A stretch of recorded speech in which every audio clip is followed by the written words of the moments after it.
From Wakefield around, it's the Nolan Carr Night Show starring Nolan Carr, inviting you to join Nolan and his guest this week, Robert Cruz. Back to the show. And now, ladies and gentlemen, here's Nolan. Hey everyone, welcome for a new edition of the podcast this week. It's kind of out later than usual, but I'm so happy you're here for season 3, episode 3 of the podcast. We got a great guest this week, Robert Cruz coming back on for the Jordan episode number 6.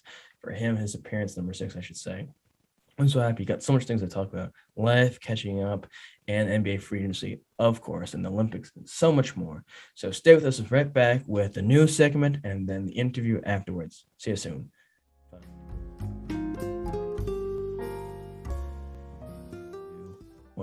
And welcome back to the show. I'm so appreciative of you staying with us through the commercial break. It means so much to me. I thank you very much for staying with us. Now let's get straight to it. To start the news cycle, new audio was recently released of the poster board, I should say, for the QOP as California Representative Kevin McCarthy joking about how easy it would be to hit Speaker of the House Nancy Pelosi with a gavel if he were to be Speaker of the House. What McCarthy thinks is funny isn't nearly as funny as him actually thinking he'd be the Speaker of the House if elected, or in the next election, I should say. There's a better chance of there not being another reboot of a horror franchise than him becoming Speaker of the House. But even if the QOP or the Party of Corruption were to win the House back, what makes you think that the childless, creepy uncle would be elected as House Speaker instead of everyone's favorite great aunt who spent too much time at club plastic surgery? Boomsh, as I stutter. In some festive type of news, the Home Depot is selling, get this, 20-foot Halloween inflatables that look something straight out of fucking the late 1960s Scooby-Doo TV series.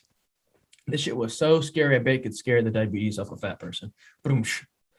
In some medical news, Dr. Fauci said that the U.S. will not lock down again to curb COVID-19, but, quote, things are about to get worse, as the Delta variant fuels a surge of COVID cases recently. Dr. Fauci is saying this is like having bad experiences on roller coasters in the past, and then you go to like Six Flags and like, fuck it, I'm going on another roller coaster, and you throw up because it's gone up and down more times than a fraternity sweetheart on a Friday night. In some Trump accepting defeat level successness, a Maryland woman apparently drove around with the dead bodies of her niece and nephew for months before they were found during her arrest last Wednesday on the side of the road. At that point, Jeffrey Dahmer was like, yeah, fuck this, I'm out of here. It's too fucking sketchy. And this is so weird that even the photos of Joe Biden hugging and kissing small children makes me feel more comfortable than a adult hot Taki eater driving around with their own morgue in the back of her car. Boom. And some interesting tech news. Twitter is offering a $3,500 reward for people who can help fix apparent racial and gender bias in its image cropping algorithm. And then once they do that, because they're definitely going to be able to do that, they're going to find every cure for every cancer possible and the common cold, and then give that medication to everyone in the world. This, to me, this just seems like a couple dozen gender studies and philosophy majors, wanting to cancel a bunch of people all of a sudden. Boom. Last Thursday, Scarlett Johansson filed a lawsuit against Disney, claiming the company's release of the film simultaneously on Disney Plus and in theaters was a breach of contract. You may have heard about this bullshit and stupid stuff. For someone whose character is already dead, spoilers for those who haven't seen the last 2 Endgame movies, and for someone who still needs to rely on this as well, to stay relevant, it's kind of sad that the state she agreed on in their contract, being offended by it not being the right one. I don't know. It's fucking stupid and making a big deal. I don't get it. Then again, good for her for getting this attention for this character that first of all isn't even a fucking superhero, and she's getting this attention because she hasn't been relevant besides Marvel in the last I don't know how long. According to a recent story in the Huffington Post, Matt Damon said his daughter taught him not to use the, quote, F slur for homosexuals only months ago at age 50 years old. How in the blue fucking hell at 50 years old do you just stop doing this now? I don't get it, and now this is coming out which also gets me pissed because how do you, and I'm putting down my notes, how do you do this and still pretend like you're like the good boy or like one of the nice people in Hollywood? I don't get it. How? It just, it doesn't make sense. It's also what gets me annoyed. It's also those 55 and over people who are on talent shows like AGT are like, oh yeah, I'm finally doing this because I finally believe in myself and I have motivation and I want to make a dream out of this. It's like, give me a fucking break. He just needs to be canceled by Antifa like his buddy Harvey Weinstein already. Boom. Last Wednesday, it was announced that after 25 seasons, Arthur will be canceled after the completion of its 2022 winter season. After many years of a less cringier show than the L Dance Boy Caillou, the show is getting killed off after many silent nights on PBS across the country. It's kind of sad when more people in the last 10 years have watched C-SPAN during the day when it's on than aren't there in the last decade. See the last one. And finally, to close out this week's news cycle on the show, according to Digital Culture Insider, there have been videos surfacing about $200,000 shopping sprees and influencers' money have been found to be addictive and harmful, experts say. First of all, who in the fucking hell thinks that this stuff is important to watch? Like, who gives a shit on what people buy? That's their fucking money. I don't get it. It's similar to the fact like Joe Rogan and Brandon Schaub coming out with a new comedy special on Netflix. I don't give a shit. Like, I really don't care about how many views influencer on TikTok gets on the Instagram stories, let alone what people like Kathy Griffin and other hack celebrities spend their money on. It's their money. Get the hell out of here. I don't give a shit. That's what happened in the news on this week's episode, the Nolan Carr at Night news show. Not saying what I said, the Nolan Carr at Night podcast show, whatever you want to call fucking. I don't know. Stay with us. Right back with the rest of the program and our guests this week, Robert Cruz on the show. See you soon, folks. 5, 2, 1. And welcome back, ladies and gentlemen, to another edition of the Nolan Carr at Night show. Without further ado, I want to get straight to it. And joining me again on this show, and I always appreciate, is the one and only Robert Cruz Perry. My dear friend, I thank you for coming back on. I appreciate it. I always love to be back. We back again. Yeah. I don't know which one this is. Oh, Fourth? This is 6. I think this is 6 because I think you made number 5. This is our Jordan episode. Yes, the Jordan episode, but this isn't the last dance. And there won't be no Charlotte Bobcat Hornet thing either, Washington Wizards type of thing where he comes back at the end. I thought, and as I mentioned during the little chat beforehand, I had some other and I don't want to, for my viewers out there, say, oh yeah, I don't want to make it seem like Rob wasn't on my mind. Obviously I know, and Rob knows that he's always available when need be, and would definitely do something for myself. So I thought, who better else to ask than come on, because with my guest, Mr. Rob here, he's always someone who's coherent and always paying attention and can always hold the conversation, is very valuable in his time. So I appreciate it. But I thought, there's a lot of shit that happened last week and a half, 2 weeks in the NBA free agency. So I thought none better than a dear friend of mine who knows quite a bit about the sport of basketball. But no, how's it been? I know we saw each other a few recently, at Applebee's with the rest of that gaggle of people. But what's been going on in Uncle Rob's life since we last were in person together? Nothing much. Just still working at the camp, some other stuff, but pretty much smooth sailing for the most part. Smooth.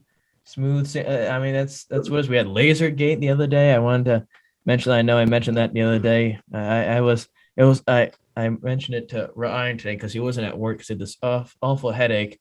So I had to meet at least to his standards, not being there in dodgeball. And I said it was like the Viet Cong dropping from the trees on the Ho Chi Minh Trail. I was pelting them, making kids cry headshots. It was tremendous. I got Bella out accidentally, and I hit her left shoulder, her left collarbone area, and she's like, oh, "Good thing that was my right one." I'm like, "Boo hoo, you're fine." But no. When we were at Lasergate, we were playing, and there were kids everywhere. One direction, bam, getting me. In another direction, bam. They were all triple teaming and getting on me, and it was ridiculous. And they're all camping out. So the last few rounds, we won't discuss them too well, but finished in the top half. But it's always enjoyable there, and always a few kids crying because they didn't have enough time at the prize container. They don't have any more like nachos and stuff like that anymore there. No more food? No more food. I was gonna, because I didn't pack my lunch, or I should have, but I didn't. My mother didn't give me a sandwich, so I just had chips and stuff. So I was like, okay, I'm gonna go get nachos, either nachos there or like fucking chicken tenders, whatever. But no, just candy and chips and drinks.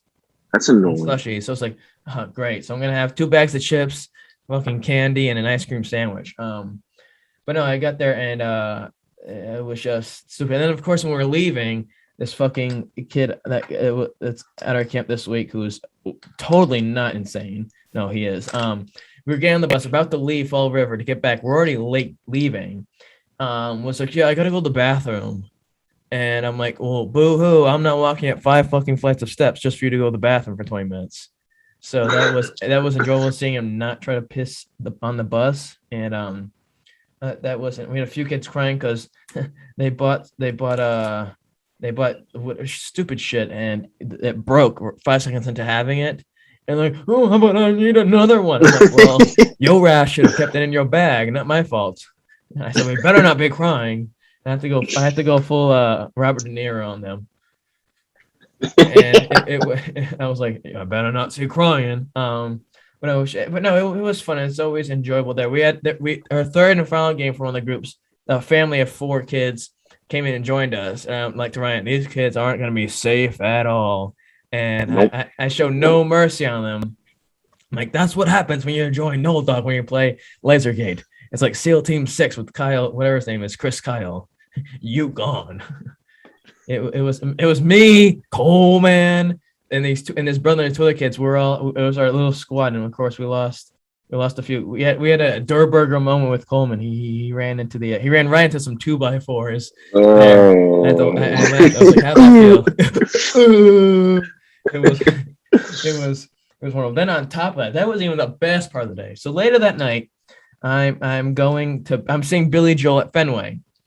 And as I mentioned to you, my frustrations last night, it was supposed to be last summer. I come this summer, I go back home because I had a Durburger moment and I left my tickets at home and I'm planning to drive with my sister's car and I put it in park. No, I would think most cars, go in park. No, this car decided to go backwards and started going reverse and started falling going backwards. So I had to put the emergency brake on. And then my mother came out and tried to drive it because she's like, what the fuck's happening? And she couldn't even get it to drive. She put it in a drive and it was like driving 1 mile per hour over a speed bump. There was no success. So she had to drive me to Attleboro to meet my friend. And that was great. And then the grand part of that night was, oh yeah, we don't accept the long version ID, so I can't sell you beer. I'm like, you motherfucker. I'm giving you business that you're making barely any money living by. Probably have 2 kids, probably divorced, selling beer. And I just was stupid. Then, of course, I was like, great. Now my night's set my room because I can't get Bud Light, although that's not the best. And then all of a sudden, the angels were singing and the clouds were coming down, like they were in the SpongeBob episode where they see the oldest bubble. And I was like, oh. And this guy with Miller Lite came by, and he seemed like he seemed like Ronnie, one taco short of a combo meal. He was out there. I was like, oh my god, he cracked him for me. It was excellent, but it was a wild night, and I was like, thank God for this good music, not this TikTok shit that's playing all over the radio. And who said? Oh, it's Coleman who said it. It was like, yeah, they play this stuff all the time on the radio. I'm like, my man, my brother, he's correct. They do. And they do. Like, it's corrupting modern music and it's corrupting modern minds because I don't want to hear none of that stuff. On top of seeing your girlfriend's favorite singer in the world getting a Fortnite skin for 3 days. Yeah. I was like, boo, hiss. But it is. Hey, if Rick and Morty got one, then I guess you can get one. And, who is it going? Even LaMickey got one. Yeah, even Jaundice James got one. Even a fraud got one, which is something I'll talk about in a little bit with my dear guest Robert Cruz here. On the Nolan Carr at Night show. It's been a wonderful. It's been weird. I mean, but life's been not too bad as of late for old Noel Dog, and I'm sure yourself at camp. We got carnival games coming back tomorrow, so that should be fun. Trying to think. Oh, Eric, we had another camper who talked like Adam Sandler from a few years ago. Who we like to take our picture. That parent was getting a little antsy about her child getting signed up for next week, and I was like, "Listen, I know nothing of this. Why are you asking me?" And it just was, well, but without further ado, I'd like to transition to what I really wanted to talk about and have you on for is the NBA. Now the season's over, and now it's free agency, and there's been a lot of questionable moves that have been part of this. Now, if my printer was working and I could print stuff off, I could easily read it off. But it's just been so weird, and it's just regardless if it's the draft, and I'll get your opinion on that later, or the Russell Westbrook, that situation, or a lot of these players getting humongous fucking contracts and they don't deserve it. It just is. For you though, did you watch the draft? Yeah, I watched like the first, probably like the first 10 picks because usually after that it's like, Yeah, it's like you who know, cares? For you though, did you? I mean, I don't know how often, I don't know how much you pay attention to college basketball. Were you like, were you surprised at all any of the picks that gone like the first when you were watching? I was surprised that Jalen Suggs draft um pick went down. So like he was supposed to allegedly go to the Raptors. I'm not sure. I forgot what pick the Raptors had, but he dropped. He wasn't supposed to be that low of a pick. He was supposed to be a much higher pick. So that's what really surprised me, and a lot of people were surprised about that too. But allegedly, he had a bad workout with the Raptors. Well, they could have used him now that what Kyle Lowry is now going to Pat Riley. Mm. I don't know who the Celtics drafted, so you might have a better idea for me. But if they drafted someone, they may not have had a pick. But do you think that they did a fine selection if they had one? I don't know if they. I mean, right now they're probably not too worried about drafting. It's more about getting a bench going, and more role players, obviously for Tatum and Brown, especially now that Kemba's gone too. So we need like a point guard. That's another big thing that we need. But overall, this isn't like the year for us to do anything. I feel like next year because we're building for that max contract spot. Oh yeah, and now with what's his name that coached with San Antonio, where else it was Ime, whatever his name is, coming in, and Brad Stevens going to president of basketball operations because he definitely deserves that position. That was out of left field.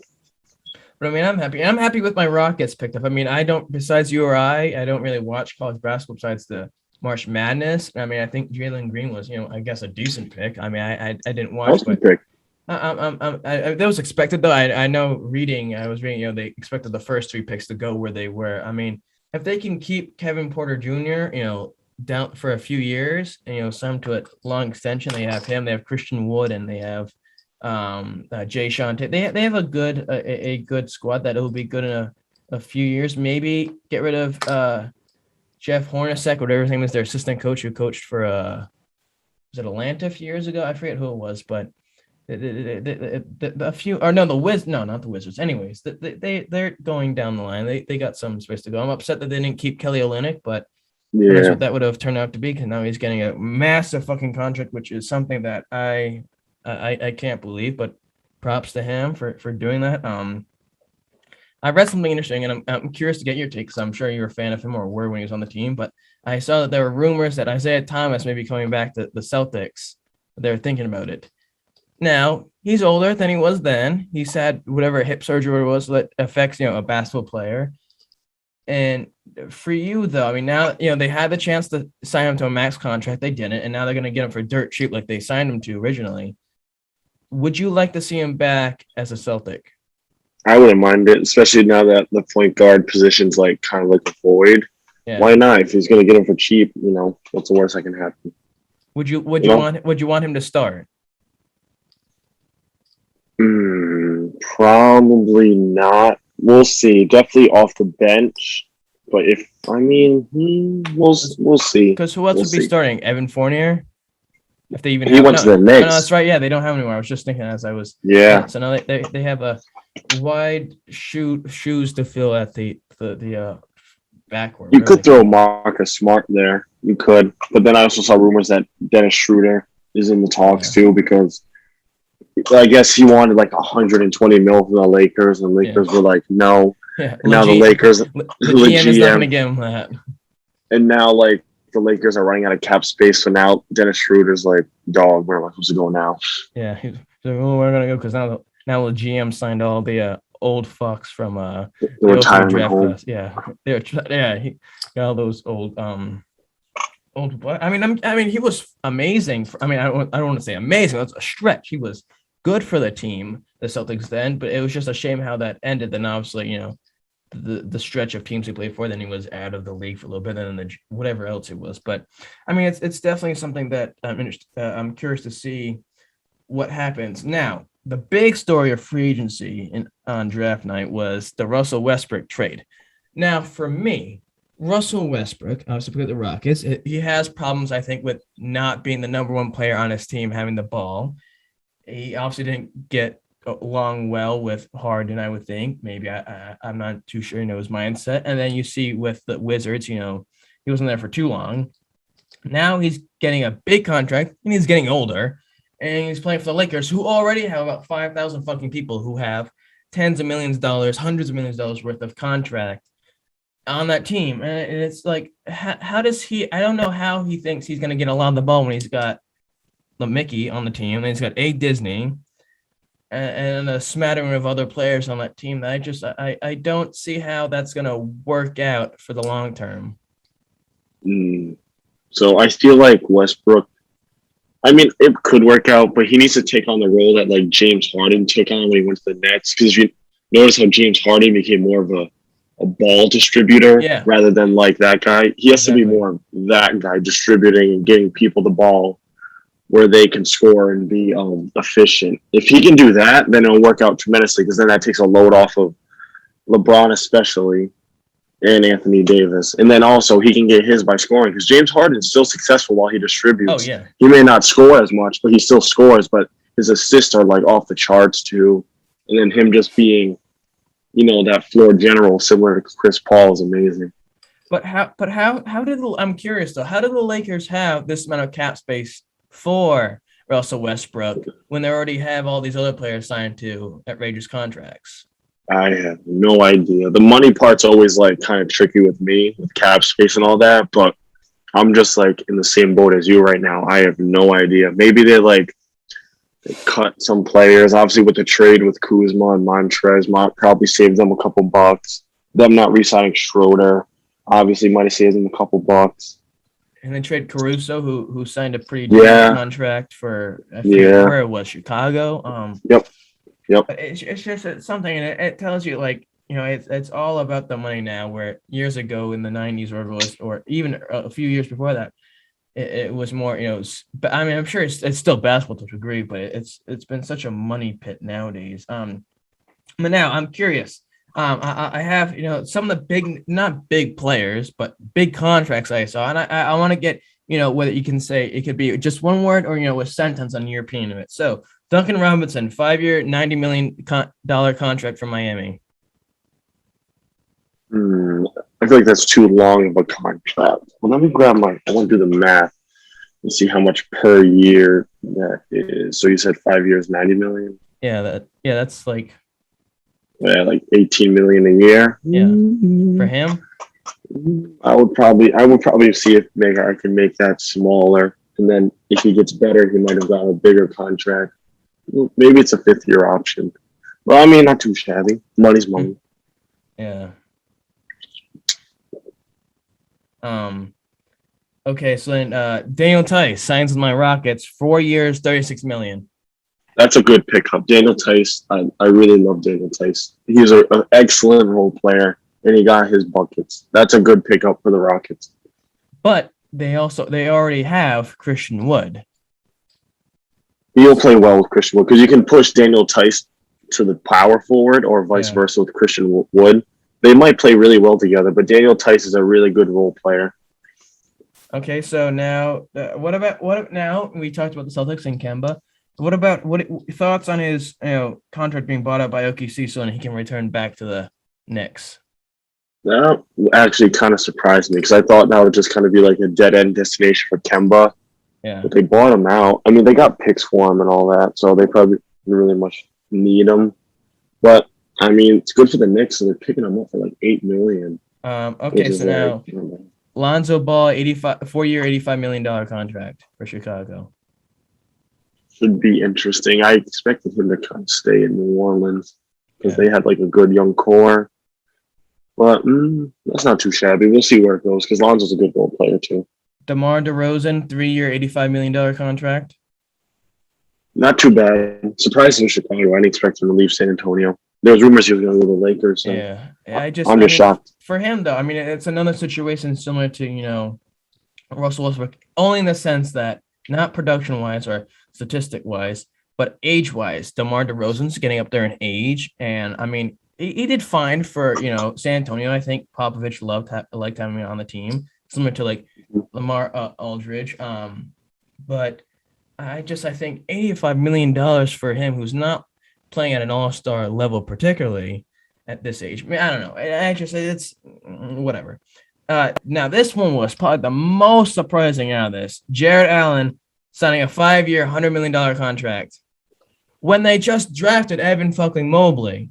So it's like, how the guy does what? He 10-10 a night maybe for a season. He's done probably his career at 10-10. So it's like $100 million for this guy who's played for Brooklyn when they were shit. All I know is get that man's agent into the Hall of Fame now, Yes. right next to Gordon Hayward's agent. Yes, right next to his age. And I'm trying to think of who else. Oh, no, didn't who's the little dude who played for the Celtics in the year after he went to Charlotte? Oh, Terry Rozier. Didn't he get a big contract for that team as well? I don't know. I know that was like a sign-in trade for Kemba for Terry Rozier. I don't know. He might have got like a decent. But get Jared Allen's agent a ring. Get him that gold ring. Get him into the Hall of Fame now. Yes, as a contributor, because that was the biggest steal of a century from that team. I mean, you gotta be riding the short bus if you're paying that much money for a guy of that level. And it's just good for him. Good for him. Exactly. Good for him. Being in Cleveland for another 5 years, because that's definitely a great place to be. It's just, I mean, in that situation, how smart of an investment is that for the team signing him for that amount of money? I mean, apparently they rely on him heavily if they're paying him 5 years, $100 million. I mean that's similar to. I mean, I know Miami went to the finals a few years, not obviously this past year, but the year prior in the bubble, and they relied on their core and the few of the bench players a lot, and they were good that year. But it's like back to the who was it? Duncan Robinson. It's like you rely on this man so much that you're paying him $18 million. Some of these guys should get half of that, if that, because they're not providing. I think it should be more based off what you're providing statistically than I think fundamentals in a sense. I don't know. It's just unbelievable. I don't get it. But God bless him for hitting it rich, and I don't get it. Whatever though. Another thing I wanted to talk about are the Olympics, which is also wanting to a close soon. I don't know how much you've been paying attention to that. Yeah. Have you had a favorite event that you've watched? Basketball is usually my go-to event, but it's tough to watch since it's in Japan and the 13-hour time difference. Yes. So usually when Team USA plays, it's already like midnight for us. Yeah. I know usually sometimes we get lucky and they play when it's like 9 o'clock over here. Not to mention the time difference, but also that they've sucked so far. Besides, I mean, now that they've making it to the gold medal game, so I should take that back, and they're having the snake save the day once again. KD. Yeah. I mean, my favorite was what was it? I like what was it? Fencing. I like when the referee in his jacket comes up every 5 minutes and does hand signals like he's Andrew Estes flying a plane at TF Green. It was weird. Every 5 seconds, the guy was coming back up. I also liked it was like competitive like whitewater like kayaking, whatever. Yeah, I saw that. And I was like, what's God bless him, good for them. I liked watching Luke Brown's crowd with the X Games skateboarding. That was interesting. Oh yeah, 18-year-olds winning it. But I think the biggest story of the whole thing was not the cardboard beds, but was Simone Biles' situation. I mean, you've seen that a lot lately in sports where players, taking mental health more of a role into it, and then you see a lot of people down south getting pissed off about it because someone of a different color is doing this. But it's definitely something that's worth looking at, because it's like obviously you want them to be at their best, but it's like And I mean, for me personally, it's like, yeah, this sucks dealing with it, but like, just let them deal with it, and like, we don't need to make a big deal about it. And it was also like, I mean, for this is different in the sense compared to Naomi Osaka when she dropped out of French Open, or was because she didn't want to ask any or get any interview questions to her, and it's like in that situation it's different because it's like that's part of your job. It's 3 seconds and you just play 4 hours of tennis. Whereas this, it's like they're barely getting paid to do it, but it's just like whatever. I don't know. I don't want to get canceled there, although a lot of people definitely tune into this. It's just I mean, God bless them that they had talent to help them out, but it's a different timeline where we need to make this a bigger deal as it is. Yeah. But it makes all those sorority girls post about check people actually being respectful on their stories that you should do, where it's like, oh yeah, check in on the people that tend to be a little more quieter, or your best days are yet to come, so don't worry so much. And it's like, are you really posting this stuff? Because I know for a fact if some nerd walked by you, there's no chance in my mind chance your Donald Trump looking skin color ain't gonna be walking up to them and talking to them. I hate that. And I was telling that to who was that? I was telling to one of the step members today. I hate that. I hate when fucking people post that because that's bullshit. First of all, I also hate when people post like their food on like their stores, like their yogurt bowls. I'm like, I don't give a fuck what you're eating. Okay, your blueberry, banana, chai, yogurt bowls. Those don't appeal to me. And what I also hate is when people like Christina post them getting like Nutrition Dynamics chocolate milkshakes and they pretend to be like, oh, I'm acting healthy. And that's like, no, you're not. You're drinking a milkshake. It's like, that's not going to solve the fucking world's problem of overweightness. It's just, I hate that. But I hate when people post, mental health is another thing. That's something that's definitely important to worry about and try to help. But I hate when people post, oh yeah, your best days are yet to come. Check in on these people. It's like, you wouldn't check on these people. And it's like, you wouldn't. I mean, like, if anything's wrong, I'm going to ask them. I'm not going to post this to make it seem like, oh, people, I genuinely care about what everyone else is saying. It's just, it's stupid. But that's just, what the deal is. It's just a crazy world. And it sucks that it's probably going to most likely be a giant fucking second surge of this pandemic, because people still can't wear their fucking mask and get the shot. And I saw this this funny tweet on social media. It was like, oh yeah, Republicans, when it comes to voter ID, voting, oh yeah, you need to have your ID. You need to have your ID. And then when it comes to COVID vaccines, oh no, I don't need to show any ID proof. I don't need to show a card. I was like, that's true. It's just, it's sad. And I just have a suspicion that Iran's going to be a what's it called?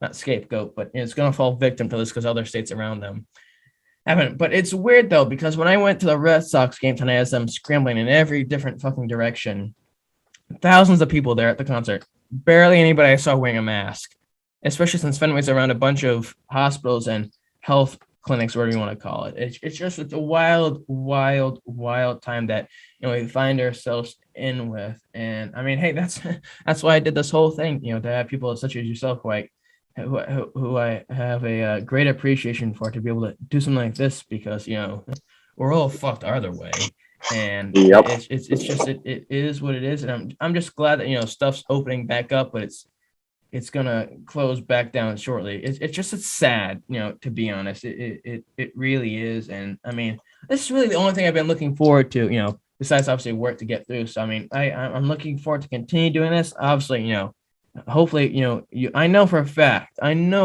many people aren't going to jump immediately to come on this if they're big time players. So I'm sure we'll be having more conversations on here. But I mean, where did I have wrote down some? Obviously, Mr. Lynch having him on here, big time URI athletics, Cumberland Hall of Fame, URI Hall of Fame.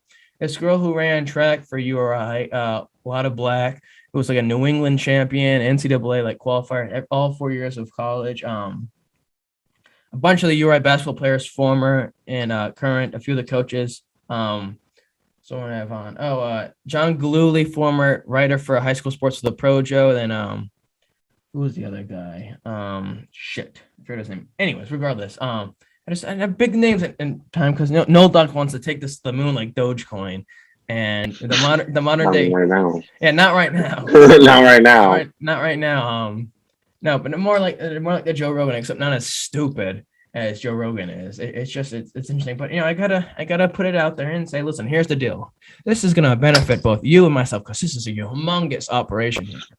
But it's definitely enjoyable, and I appreciate having you on here because it's definitely a good time, and we'll have to go to Applebee's shortly. This weekend I can, and that's too short of a notice, and I know a few others can't, but I mean we'll just have to go with Ryan and sit at the Applebee's bar and have buffalo boneless wings. But no, Rob, I thank you for helping me out with this. This went by super fast, but that's always enjoyable. But I can't begin to express the appreciation I have for you helping me out with this, and I greatly appreciate you jumping immediately always to do this for myself. Yeah, I love doing it. I had to go for the 6-peat. Yes. Oh, I'm sure there's going to be a Celtics in the 60s and 50s scenario here where you're going to be on many, many more times to come. Soon it'll be the Bill Russell episode or something like that. Yes, although I got rid of naming each episode a unique name. I'll have to the Bill Russell episode be a great name. There'll be many more stories that I can share with you later, and I'm sure Ryan would share as well. But no, I forgot to do this at the beginning, folks. If you enjoy this program, and I hope you do, I try my best on here, and I'll be honest with you. Not that many people on here, are tuning in week to week, but it doesn't matter because obviously, to meet myself, I guess I've had friends, coworkers, former high school athletes and stuff. They mean a great deal to me, and they have significance in my life. And although you may not know me, it's great fun and a great episode. I just ask, like it, smash the fucking subscribe button to the moon, unlike Dogecoin. And follow, share, do all that grand stuff. Leave a review, and I just appreciate it because this show, it's gonna be climbing up and up and up, and gonna be getting better. And one day, you're gonna look back at this shit and be like, "Wow, those episodes with Rob Cruz, those early ones where he was doing it in his house with the green screen, no one was in the green screen, bad lighting and microphone and stuff.